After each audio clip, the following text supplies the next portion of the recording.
శ్రీ అరుణాచల మహత్యం 18వ అధ్యాయం ప్రారంభం. మార్కండేయుడు ఇలా ప్రార్థించగా నందీశ్వరుడు ప్రసన్నుడై, వత్స మార్కండేయ, శుద్ధ సత్వగుణ సంపన్నులమైన నీ వంటి మానవులు దుర్లభము. సామాన్ సామాన్యంగా మానవులు రజో తమో గుణములతో ఉంటారు. సాత్వికులు పుణ్యశీలులై మానవులు మోక్షమును పొందుతారు.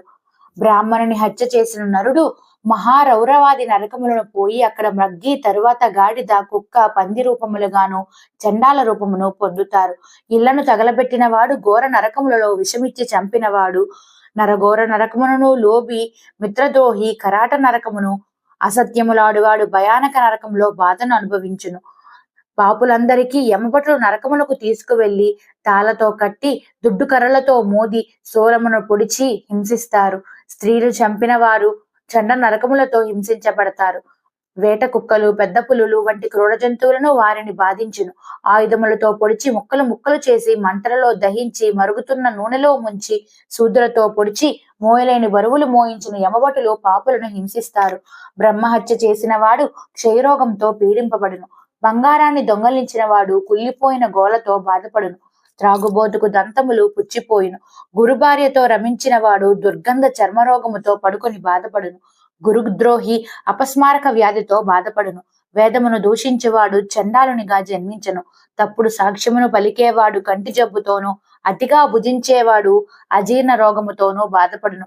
విద్యను దొంగలించిన వాడు మూగవానిగాను, పుస్తములను దొంగలించిన వాడు అంధుడు, పరస్త్రీతో సంగమించిన వాడు కుంటివాడుగాను, పరనింద చేయువాడు చెవిటివానిగాను, సదాచార రహితుడు పందిగాను జన్మిస్తాడు. చోరుడు చెడిపోయిన నాలుకతో బాధపడతాడు.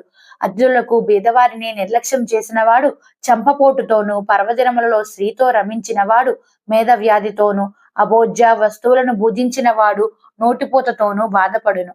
మర్యాద పాటించని వాడు దాసుడుగాను పుట్టును.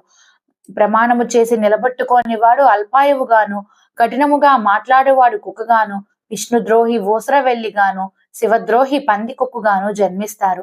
ఈ విధంగా ఆయా పాప ఫలితాలు తెలుసుకుని తగిన ప్రాయశ్చిత్తములు చేసుకోవాలి. అందుచేత ఆసక్తులైన వారు అరుణాచలేశ్వరుణ్ణి అరుణాచల క్షేత్రములో తమ ప్రవర్తన యందు జాగ్రత్తగా ఉండాలి.